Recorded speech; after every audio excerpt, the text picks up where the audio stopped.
2023 for me was it was a good year. I tried to get really active, and I did for the first part of the year. My last fight was in September. That one didn't go my way.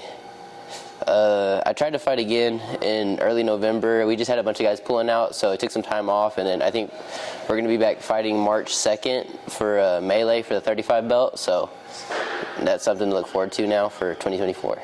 Hayden's the truth. Hayden's the truth, and people don't know it, and I think that people don't understand that in his second amateur fight, he fought for a belt, and he's fought for a belt ever since. And I don't know anybody doing that. None of these guys, either me, none of these guys have done that. And he fought way more experienced guys who wrestled in high school, college, and he put these guys to sleep. And I feel like they talk about those guys now more than they do Hayden, but it's one of those things that as he keeps beating these guys and as he keeps growing and getting his experience, they won't have a choice but to talk about him. So I think he's going to be big.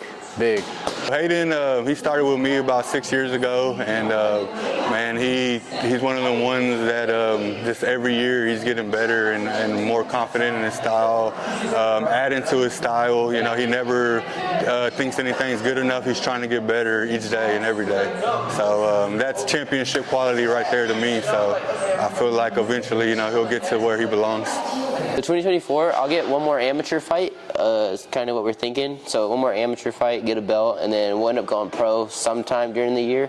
The number of fights and all that, we don't really have planned out, but just definitely go pro sometime this year. One more amateur fight, and then maybe, how we talked about on the podcast, do some side missions, some kickboxing, some Muay Thai, and stuff like that maybe before going pro. But for sure, one more amateur fight, go pro, and that's the plan so far.